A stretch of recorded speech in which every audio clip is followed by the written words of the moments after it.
I will kick it off with introducing our panelists today. So we have Jeffrey Donnenfeld and Jose Vieitez. So guys, thank you so much for joining us.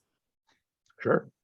I will start off with Jose. So Jose provides a unique perspective on this issue because of applications, because he's been a startup founder as well as he works on our side now. So he's the perfect guest. So he's founded 5 startups, worked as a designer at Google, and is now the portfolio director here at Boomtown Accelerators, which powers Comcast SportsTech.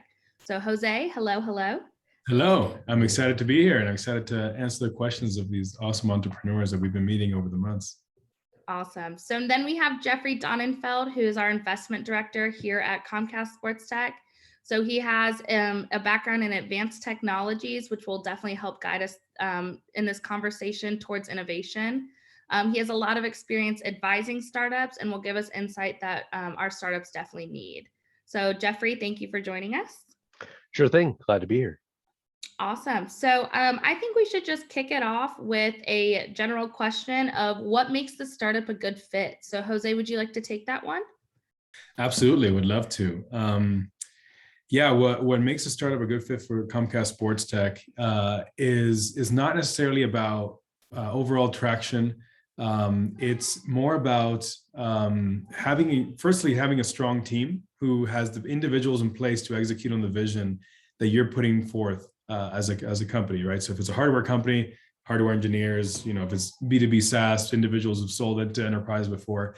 And on the product side and traction side, it's about product maturity.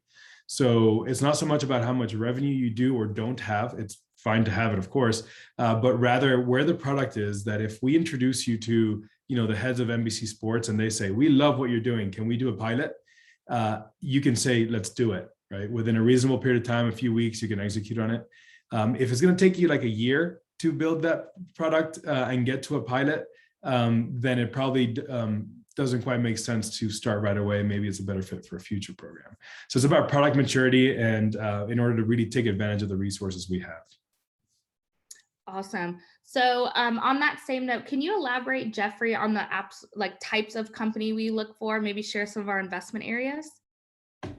Yeah, sure. So we look for startups that, like Jose mentioned, might have a little bit more traction than an initial very early stage startup. So looking for companies that can talk to our corporate partners and be able to deliver beta, alpha, commercial ready products. We do have 8 different investment areas, and one thing that I think is worth mentioning is this is the Comcast NBCUniversal SportsTech accelerator. However, if you look at our partners that are down here, it's not all just sports teams or sports leagues. We've got NBC Sports in there. We've got Comcast Ventures. We've got this huge range, and so in our eyes, sports tech encompasses both like what you would think of, as like sports and training apps and sensors for optimizing athletes' performance. But we're also looking at stuff like how to enhance fan and player engagement, right? In addition to athlete player performance, how to enhance media and entertainment value. So what can NBC Sports do for enhancing their broadcasts and enhancing the way you're viewing sports, right? How do we manage venues? Right? So for a hockey arena, how do we make the experience in there better? So so just to continue the media and entertainment, we've got venue and event innovation, we've got team and coach success, the business of sports, how to manage the sports team or a league or venues, and then there's fantasy sports and betting that I think is a super interesting and emerging field. And then also in the fringe and emerging zone is esports. Definitely in the sports category. Esports is a real thing, and it's really cool and really hot, and we're psyched to be working in it. Awesome. And for those of you who are interested in looking deeper into our investment areas, I sent them in the chat a direct link. So Jose, can you talk to the founders that think they may or may not fit into a specific category and if they should still apply? Absolutely. Yes, you should apply. It's worth giving it a shot. There's been a few times when a company is doing something that isn't quite a perfect fit within one of our verticals, although the verticals can be pretty broad, like business of sports is generally a broad category. But what really matters is that there is a direct fit with one of our partners. So if it's often better that it's maybe it's a little more media than sports related, but it's something that, let's say Sky Sports absolutely loves. That there's a bigger chance of getting into the program than if it's like really sports tech, but none of our partners are really pumped about it. Because again, the point isn't just to get in here and rub elbows with a couple of individual leaders from our partners list. The goal is to do business deals and to take your company to the next level. So it's not just paying lip service to a bunch of logos. It's actually, we want our partners to be excited about you so that you get the most out of it and are able to reach at least a pilot, get to commercial deals, often multiple deals with different partners. Awesome. And I think it's always important to note that some people come to us with an idea and we think that there's a blatant fit within one of our partners, such as XIQ, that came through last time, and we thought they would work with Golf Channel. But sometimes companies apply and we find that they actually are solving a problem for one of our partners that we originally did not anticipate, nor did that partner anticipate. So Yeah. I think it's always exciting when companies come to us and we all might have an idea in our head as to where they might fit. And then we realize this broad, area of where their tech can really, really hit home for other partners. That's one of the coolest aspects of working with companies within the program and with our partners is just iterating on ideas for the company and seeing where they go and end up, because it's oftentimes super surprising. Awesome. So as we go through, I want to make sure all the panelists know, please just go ahead and feel free to ask questions in the Q&A, and I will ask them as we go along. But as we're on the topic of partners, Jose, do you want to discuss what level of access these teams would have to our partners during the program? Absolutely. In order to be accepted, which is difficult, we accept less than 1% of companies from around the world. It does mean that you're surrounded by an elite group of fellow entrepreneurs that you're going to learn a lot from and that are going to be equally or more talented than yourself. In order to be accepted, at least one of our partners has to say, we want to work with this company. So every one of our partners has like they can cast votes on multiple companies, but they have to pick the one that they really want to work with. And when you get in here into the program, if they weren't serious about working with you, they wouldn't have chosen you because, again, they only have one vote. So during the program, you have at least one company one group that leads your advisorship.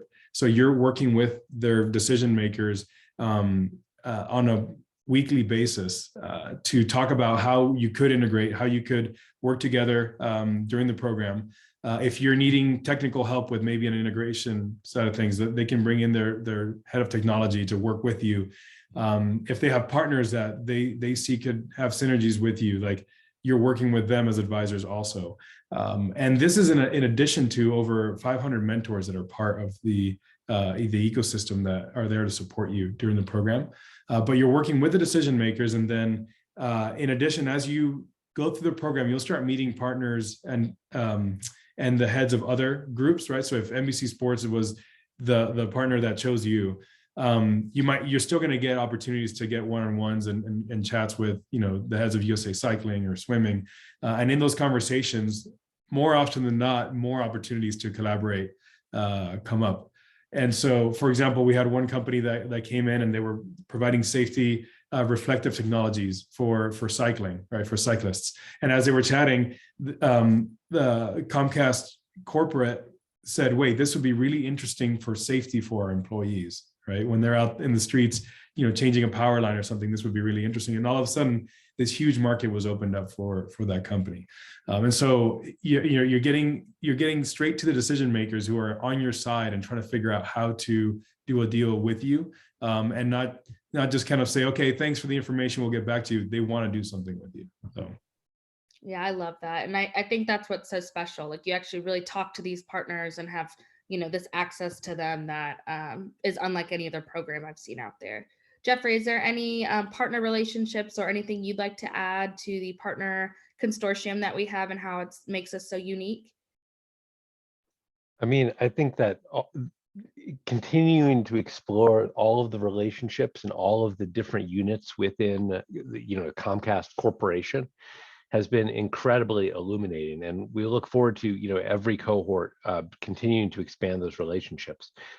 For example, in the previous cohort, in addition to the sports tech realm among Comcast, we had in-depth discussions with Comcast Labs, who's based here in Denver and does a lot of the technical core development for Comcast, and Xfinity products, and gets into, robotics and drones and wireless technologies and all sorts of connectivity. And then additionally got to have some really interesting conversations with the chief engineers of the Xfinity network, who are talking about how to engineer video delivery, both over coaxial cable as well as over the OTT video on the internet using IP. And those are things that never expected for a sports tech program, but are super relevant and really enhanced the value for the companies in the cohort. Yeah, and I think to elaborate on our partnership, we have our set partner consortium, but I think it's important to note that during the program, there's access to ecosystem partners as well. So, we had fireside chats with MLB. We brought in people to talk about founder mental health and what, that roller coaster may look like for teams and things along those lines. So I think that's always important to note that, yes, we have our core that plays such a key role in our program, but there is so much more to it as well. Let's talk about the applications, because we do have a question from Andre in Germany. So when does the conversation start after the application deadline passes, and what does that feedback discussion look like? The conversation starts as soon as it possibly can. And just to be clear, the application deadline is really the last time that you could submit an application, but we look at applications continuously. We get a lot, and so we're always trying to make an impact on our list of applications. And so the earlier you can submit a finalized application, the better, because it gives us more time to take a look at it and get you on the phone and connect you with our partners and the rest of the team and go through the interview process and everything. Additionally, once you do submit an application, if there are updates between the time you submit the application and the next time you hear from us, or you just want to check in, email us anytime, send us the updates, keep it updated on F-Success, and we're always really glad to have those conversations as early as possible. Okay, and I know I mentioned that we accept founders from the US, but we were asked by Khalil, I am based between Lebanon and Cyprus. Is it possible to make the whole program remotely? Can you touch on that as well, Jeffrey? Yeah, so the previous time we ran the sports tech program, it was all virtual, and we did that in response to global health concerns, and we wanted to keep everybody as safe as possible. The upcoming program starting next February, as of now, is going to be held in a hybrid model. So we're going to have some in-person sessions, beginning, middle, and end, filled in with virtual sessions. Just to give you a little background, with the history of the accelerators that we've run, we've heavily favored in-person programs. We really love bringing people together, building that community, and just having people interact. Of course, the last time, for health reasons, we made it virtual, but actually I think that the response was incredible, and people loved the format, and we really had some great benefits that we realized from having a virtual format. The accessibility of executives and leaders from all over the Comcast Corporation was amazing. People could hop on Zoom and connect from wherever they were, and it was just so easy to get people together. And so for the next program to make sure to keep people safe and be able to respond to global health issues, but also have the community aspect. We're going to do that hybrid and hopefully get the best aspects out of both. Of course, if things change in the world, we will change to meet that, and continue to adjust. But as of now, that's what we're going with. And specifically, we take every company on a case-by-case basis if something unique comes up with you. So it shouldn't stop you from applying. Oh yeah, totally. We can work with you to make sure that we both agree it makes sense and maximize the opportunity for you. So Jose, let's elaborate on this a little. You said we take each team by case basis. I know a question we're often asked is, will we accept teams with one founder? What if we have, an abundance of founders? Can you touch on the number of founders as well, since we hear that frequently? Yeah. So, it's everything we do is we customize it, right? We never run the same program twice. We never just run you through, an academic like curriculum or something. This is customized to the needs of the companies that are coming through. And we know that every single company has its own challenges and unique advantages and such. And so we try to cater to that. When it comes to a team, most teams to have reached a stage where they have a product that's ready for a pilot, they usually have more than one person working on it. If you've done this whole thing by yourself, we're not going to penalize you for that. I mean, that's rare. I haven't seen it yet, but it has happened in the past. But also when you're building a company, you usually, part of being a CEO is recruiting people and building a whole team to support you, whether or not they're co-founders. So when we consider teams to join our program, it's not so much whether or not they're a solo founder, it's who they have on the team with them. So if you have a strong CEO who's hired a really strong product team, that can be even better than having a team that's just co-founders, but they don't have an engineering team on board perhaps at all, and within those co-founders. So we take everyone on as I mentioned, case-by-case basis. And what we look for is that you have the people and the resources on board to kind of execute on the vision. And we'll take what you have and kind of put fuel on that and help grow it. But one of the things we can't help you with, for example, is help you recruit co-founders and everything during the program. But aside from that, we can help with the majority of the challenges that you face. Awesome. So you touched on how each program is unique to the founders coming through it. So Valeria in Russia has asked, is the 12-week program standardized or unique, which we've answered, but she wanted to go further. Our team needs help with marketing and sales. Could you take us through how Comcast SportsTech would engage? Absolutely. So I can't answer exactly how, because we need to learn about your company and what your needs are, right? And that's the whole thing here. But the way we've helped companies in the past, we've helped, examples, we probably have 50 plus experts in marketing that are part of the mentor family. We can bring exactly the type of mentors you need to surround you. We have over 500 founders that have gone through our program in the past that have faced same challenges or similar challenges to what you're facing, and they can help out on the marketing side. We have partnerships across the board for with different companies, maybe software discounts, et cetera.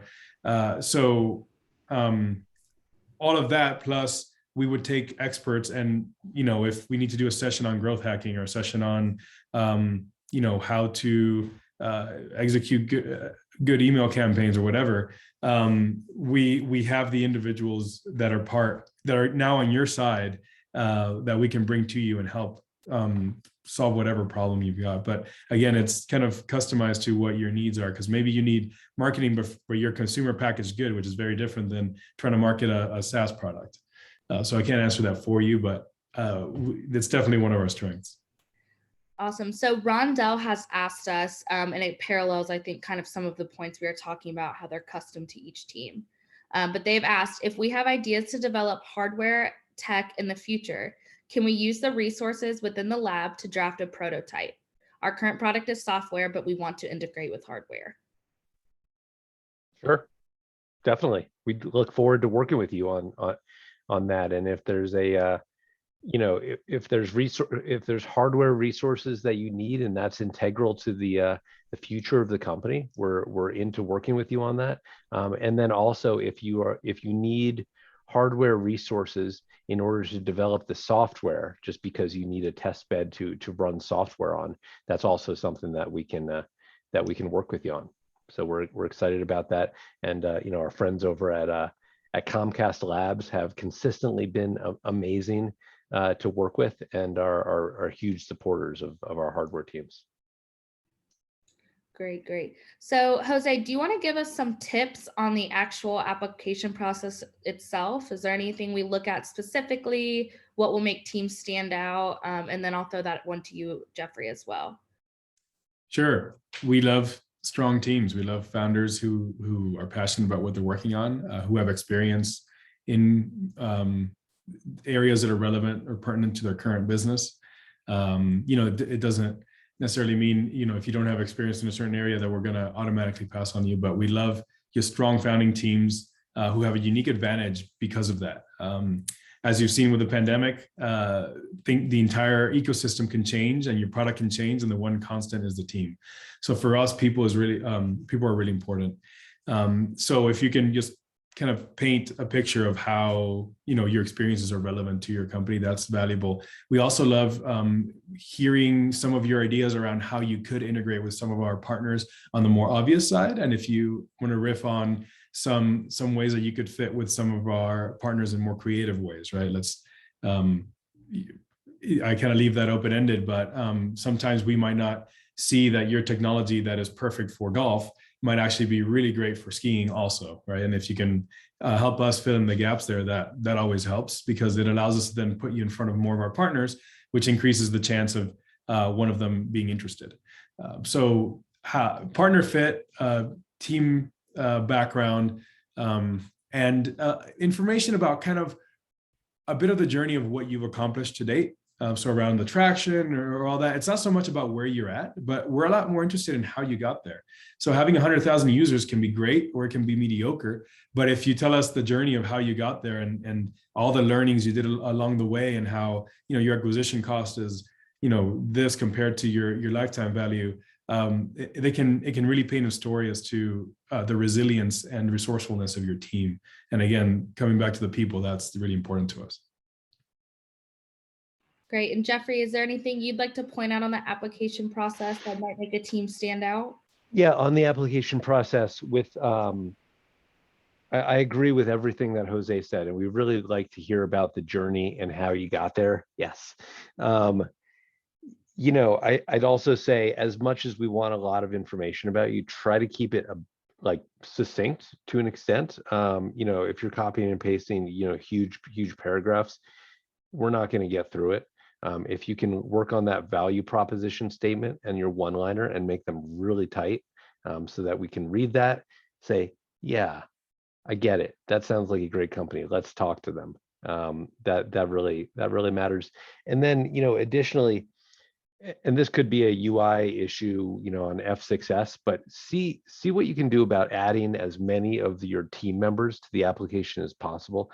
We really love to see, good profiles for each team member, and be able to say, hey, okay, the CEO filed this application, but they've got 3 other team members who seem to have complete profiles and have good backgrounds and are relevant to the team, and they have it put together. So that really helps.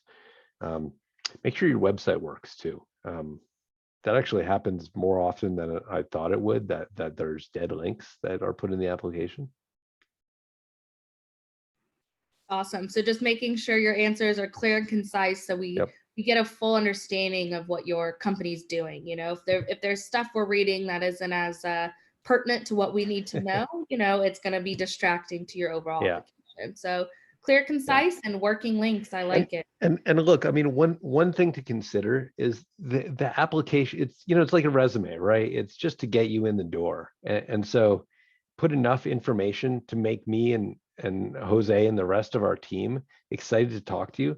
But then we want to talk to you, get you on the phone, get you on video, like chat and connect personally. So it doesn't have to be every single investor. It doesn't have to be your whole cap sheet, cap table or whatever. It's just got to be enough to give us a good idea that, like, yes, this company has value and is worth talking to. I actually, good. Sorry. Go ahead, Jose. One thing that we haven't brought up before, but is important, is if you can just, filter or whitelist emails from Comcast SportsTech to your inbox. Right. That's an important one too. There's a lot of times we'll reach out to a team and say, hey, you're doing great stuff. We'd love to invite you for a first round interview. And then we won't hear back from them, for weeks. They might say, wait, we never heard from you. Well, we reached out 3-4 times and the email went to, promotions or whatever else. So if you haven't heard from us in a while, just check your different folders. We might have reached out. Yeah, and I think another important part to add to that is don't be afraid to reach out to us. If you have any questions, concerns, comments, we can all be reached. You can reach us through social, sign up for our newsletter. We have a lot of great information there. So there's a lot of avenues we have open to connect with you all. We are very founder focused and want to make sure that we're making these connections and making sure that you all have all the tools you need to get through this application process, as well as the future of your company. So once these applications are processed, I know we touched slightly on selections and stuff, but Jose, would you like to talk about what happens after we get all these applications after the August 15th deadline? Absolutely. So we're reviewing companies daily, and as we identify promising companies, we'll start reaching out maybe with clarifying questions just to better understand some areas that weren't clear in the application. And then we start extending invitations for first round interviews. And those interviews are usually with Jeffrey or I and additional members of the committee. And from there, you may receive, we'll do second round interviews, which can sometimes be additional clarifying questions from us and more members. I'd say 50% of the time, the second round interview is going to be with the actual partners. And so the individuals that you've kind of told us are going to be interested in your company and that we also agree are going to be interested in what you're working on, we'll have them in a room with you so you can ask them questions. They'll be asking you questions, of course, but you can also be asking them questions about how could you work together? How could there be a fit? And again, that goes into removing the question in your head of, will I get value from this program or will I work with somebody? You'll be able to know well ahead of time whether there's a fit and concretely, so what that looks like. Because you'll be interviewing with those individuals and you'll be able to do follow-up interview questions and interviews with them. And so after 2 to 3 rounds of interviews, we'll then let you know, we'll extend invites to the companies that are accepted. And that the date isn't quite set yet, but it'll probably be around October. And from there, the program doesn't start just in February. The moment you sign everything and we go through the whole process, like you can start working with the partners and working on pilots and deals with them. That can be as early as, the day after you get your invitation, if you somehow got your legal stuff lined up. But it's to everyone's benefit to get you going and working with our partners. I think on an administrative level, this is something that we think a lot about and I really think matters. The earlier that we can get you onboarded with us as a startup, the earlier we can start introducing you around to everyone in our network, getting you started working on projects and connecting. So ideally, on the first day of the program, you've already been working with us on a million things and can hit the ground running. And I don't know if Ken's going to hate me for saying this, but I really hope that each startup can really push the program team on squeezing the maximum value out of the program. Because they're super prepared and already know what they're wanting to get out of it. Yeah, awesome. So applications come through, people will be notified. I know something we're frequently asked, will teams be told if they did not make it into the program, and then is feedback provided so maybe they can grow on these items and apply it in the future? Yeah, we will let you know if you did or did not make it into the program, and try to provide feedback. Usually we'll let you know and then let you reach back out to us to request some feedback or thoughts or anything. And then the other thing that I think is worth mentioning here is our interview pipeline and our pipeline for building the cohort isn't just this 9 months before the program starts. It's a multi-year recycling kind of pipeline, and very frequently we will keep a company in the pipeline for multiple years and continue to develop the relationship with them as they develop the company, and really find the right time and the right fit to bring them into the program when they're actually going to get the most value for the equity. So being rejected is not necessarily the worst thing if it's looking to a better fit in the future. That's great. So we have some questions, and I know that they were answered slightly about what stage we look for, but I just want to make sure these are answered specifically. Sure. So from Michelle from San Diego asked, how early is too early? I have a great idea that fits perfectly into your investment areas and with your partners, but I don't have much more than a website and idea. Should I apply? You should apply, and we should start talking. That said, with the SportsTech Accelerator, our partners are really looking for ideas and companies that can actually show a little bit more and be able to demonstrate beta or something that could be fielded or put into a pilot study. And so I think that we are always happy to start the conversation as soon as possible and give you feedback. And I hope that with that, we'll be able to be at a point where as soon as there is a good fit, we're able to say, okay, let's make this happen. Let's move forward. Awesome. And I think your answer, Jeffrey, will parallel what you would say to Sean from Atlanta. But again, okay. I want to make sure everyone's questions are answered. He asked, our company might be too far along. We're really interested in connecting with investors and the partners that you have. Should we apply or just reach out directly? You should apply, because it's an efficient way to get us information about who you are and what you're working on. That said, if you think you're too far along but you still want to talk to us, apply. You might not be too far along, and we still might be able to offer you significant value within the program. And in any and all cases, we have a really great relationship, luckily, with our partners at Comcast, and are always looking for industry insight, introductions, just kind of the whole ecosystem, and are always talking to them about the companies that we connect with. Yeah, I would say specifically on that, sorry, Natalie, the most companies that are too far along are usually ones that are defined as already having good relationships with our partners.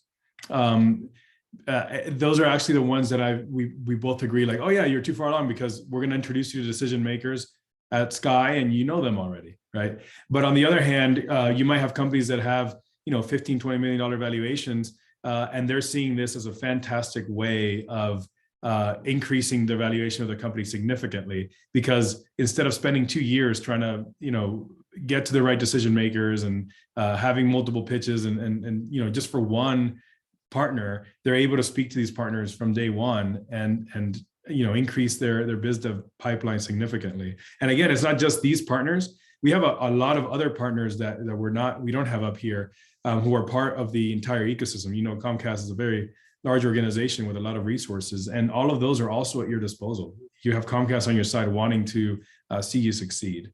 And the companies that have come through, they're seeing their valuations multiply just in a few months of having gone through our program.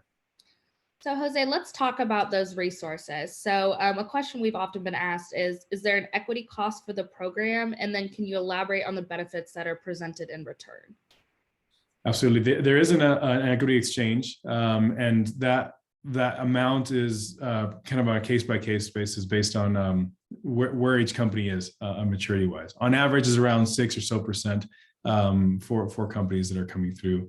That goes up or down based on that maturity level. And the benefits, everything we talked about, the big ones are, non-dilutive capital coming from large deals with our partners, right? Like that. And then, but aside from that, we know that there are a lot of resources that can help entrepreneurs. And so that includes, as I mentioned, over 500 mentors. We have over 20 people on our team who are dedicated to seeing you succeed, from in-house counsels, so CFOs, to videographers, marketing experts, et cetera. We've got, resources and discounts for the majority of software you'll ever need as a founder, whether it's AWS credits or whatever else. In addition to that, you have an entire ecosystem of alumni companies who are also there to do deals with you and help you through different challenges, and investors and everything that we've got in our network. So basically, this has been years of growing and customizing it based on what we've seen entrepreneurs need. And usually, if you have a need, we have an answer for that. Yeah, and I think just the most obvious perk is these relationships we have with these partners, right? That continued growth and adding partners and the developments that we come along. And, our last class had a bunch of pilots and POCs and real relationships with these companies. So I think that speaks volumes about everything going on. So let's talk. So once you're in the cohort and you're accepted and these lucky 10 teams, make it past that finish line, what is the feel of the program? Jeffrey, do you want to speak on that? The feel of the program is community, family, and bubbly drinks. We we really look to customize the program for each company that comes in, and we take great efforts to make it seem, to make it actually be customized and get you exactly what you need. But the feel of the program is going to be super intense, and you're going to be putting a lot into it and kind of be hit from all sides, with requests for your time and your wherewithal and energy and everything. At the beginning of the program, we will be really talking to you about where you're at, your current state, what your next steps are, what you think you want to do next, who you want to connect with, et cetera. And a lot of times picking that apart and maybe invalidating a lot of the things that you are thinking and maybe validating them, and hopefully a combination of both. Closer to the middle of the program, we'll really be looking at, customer fit, your marketing, your fundraising, all of the things, and starting to formulate next steps. Nearer to the end of the program, we will be working with you on how to pitch the company, really defining and crystallizing those next steps and understanding how to talk about it, refining your network and who you're connecting with, both within Comcast and Boomtown, as well as outside, and setting you up so that at the end of the program, you have crystal clear next steps. You know where you're going. If you're raising money, for example, you know exactly how much you're raising and why, and what you're going to do with every dollar of that, and can really be productive well after the program. We're also making sure that you're not just being cut loose at the end of the program. We really like building the community and talk to, one of the founders that actually I'm hanging out with this weekend, who is in the previous cohort. We really look forward to continuing to give you value well after the program and making sure that you're going to stay connected and productive. On a more functional level, we've lots of Zoom meetings, hopefully lots of in-person meetings, as well as after hours events to kind of connect and build community. We have a weekly 360 that's not really business talk or talking about your startup, but it's really community development and engagement to get people together. And on that front, and obviously I can keep going here, on that front, we really look for companies that can talk to each other too, and love seeing these connections when people are like, hey, you're working on that piece of software, we're working on this hardware, maybe we have something there, or we have expertise in an area where you guys are looking for expertise, let's connect. Yeah, I think so that community aspect has been so important, and it's one of my favorite things of watching throughout the cohorts that come through. So totally. We've done a lot of these accelerators, just one sports tech centric, but watching these companies bounce ideas off of each other and grow with each other and learn from each other and oftentimes integrate with each other to, create this huge item that we didn't even realize was possible. It is a beautiful thing, and Totally. a lot of those relationships develop when we're just getting to know each other, and then someone pings an idea off, and it just goes to show that, everyone has their strengths and everyone needs help in certain areas. And when you get all these minds, together in an area, you can usually find someone to help you with that. So I think that's key to the acceleration of these companies, is having that community feel and all of us really putting time and effort into these relationships during the program. So Khalil has asked, are there a lot of startups, alumni that related to sports betting industry? So do we want to talk about sports betting in general as well? And I can send the companies that came through our first cohort so we can all have a look. Sure. We have alumni in sports betting. I wouldn't say that's a lot. I think they're equally represented across the different verticals, but we have, different. So we had, for example, NVenue last time, more on the data side, providing insights into performance in games. And then we've invested in Fans Unite, and they're allowing you to do virtual betting and following other bettors to see if you can learn from their strategies and try and copy them. We probably have a handful of them. It's definitely one of the verticals we're looking at. So we're always looking for new innovative companies in that space. Yeah, and I dropped our startup showcase page to all of the panelists. So you can all go, or panelists, all of the attendees. So you all can go look at some of the companies that have previously gone through our program and see the vast, array of where they fit and how different they are, all related back to sports. Also of note, Ken, our program director, just commented that we have a bunch of specific advisors who are deep in the sports betting category. And so that's another awesome thing. Thank you, Ken. Yeah, and I think, that point of having all these mentors and people that specialize in these places, we always have someone for what you're coming to us with. And we make sure before you're accepted into the program that we have those specialty people in place so we can really help grow your company and make sure that you have all the resources you need. So Iris has asked, and I think we've driven this point home, apply. But Iris asked, we don't have an MVP or prototype yet. Shall we apply? Yeah, I'll answer the same question the way slightly different than Jeffrey did.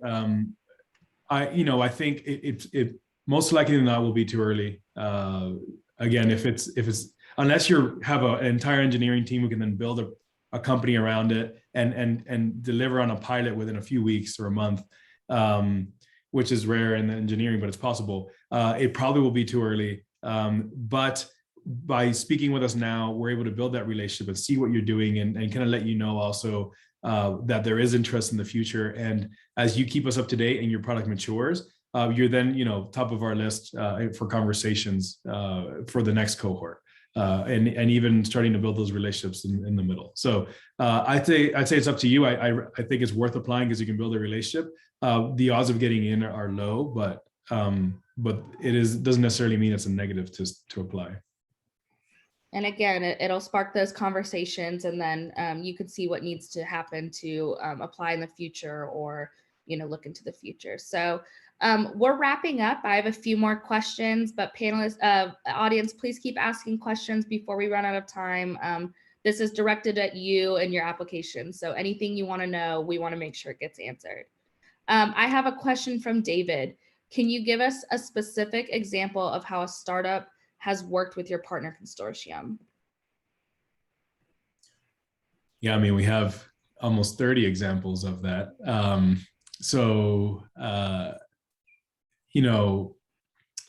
Let's see. XIQ in the last quarter. You can do that one, Jeffrey, if you want.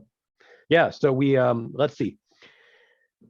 This was another case where the focus kind of changed a little bit. XIQ makes the Stinger, which is a connected ignition module for managing golf carts. And we initially were like, oh, well, obviously golf.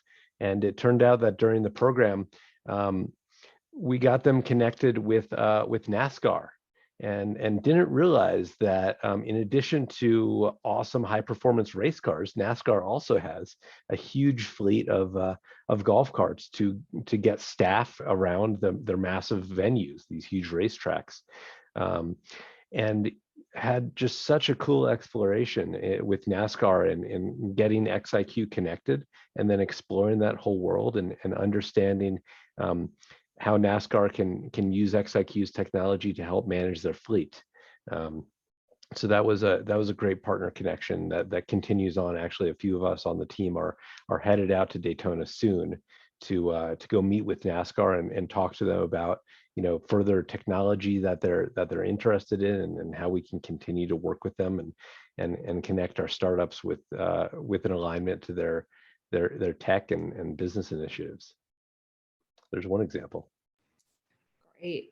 So Rondell has asked us, is it counterproductive to my application if my co-founder is not able to attend due to travel restrictions?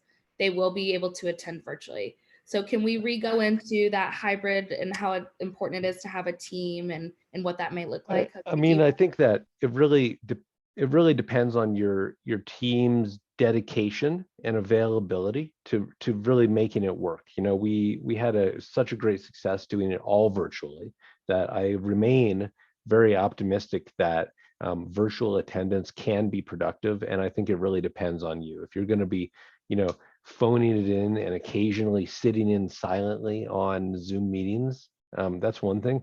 But if you're really going to be interacting in every Zoom, proactively setting up meetings, hitting people up to get them on the line and making it happen, and you and your partner are able to work productively together in a remote setting, I think that's great. And and like Jose mentioned before, we look at each one of these on a case-by-case basis and really try to understand if there's mutual impact and mutual benefit.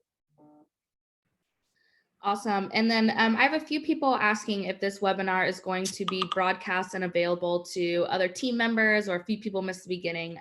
Yes, we will have it up tonight. You can find it on all of our social channels tomorrow morning, as well as we will have it uploaded to YouTube and our website. So all of these application questions in this webinar will be answered there as well and up for your use and your team's use. So as we wrap up, I'll start with you, Jose. Is there any advice you want to give these founders as they're watching that may be on the cusp of applying or need that final push? And then we'll throw to you, Jeffrey. Yeah, I think give it a shot.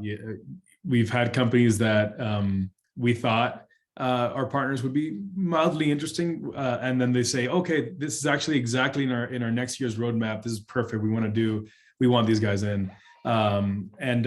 So you really don't know what's going to hit. So by getting in front of them, you have the opportunity to really do some amazing things with our partners. So I'd say give it a shot if you're on the fence.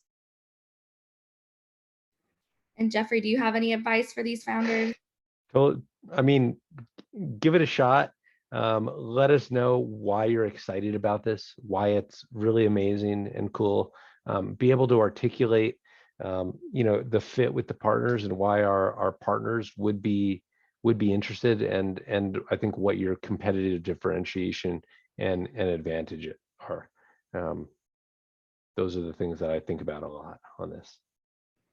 Awesome. Well, I want to thank you both for joining me today. I think this was awesome. Again, please, for everyone watching, don't hesitate to reach out if there are any questions you have or anything while we get to this August 15th deadline. So again, that's this Sunday, so it's coming up quick. You've heard a lot from us. I'm going to drop a YouTube video in the chat if you all want to go to that. And that's just hearing a few testimonials from the founders that came through previously. So their success, what they got out of the program, and hearing it directly from them themselves. So check that out. Reach out to us with anything. And I thank you all for joining us. And Jeffrey and Jose, thank you for being here. Thank you, Natalie. Good Thank stuff. you. And hope to hear from everybody soon.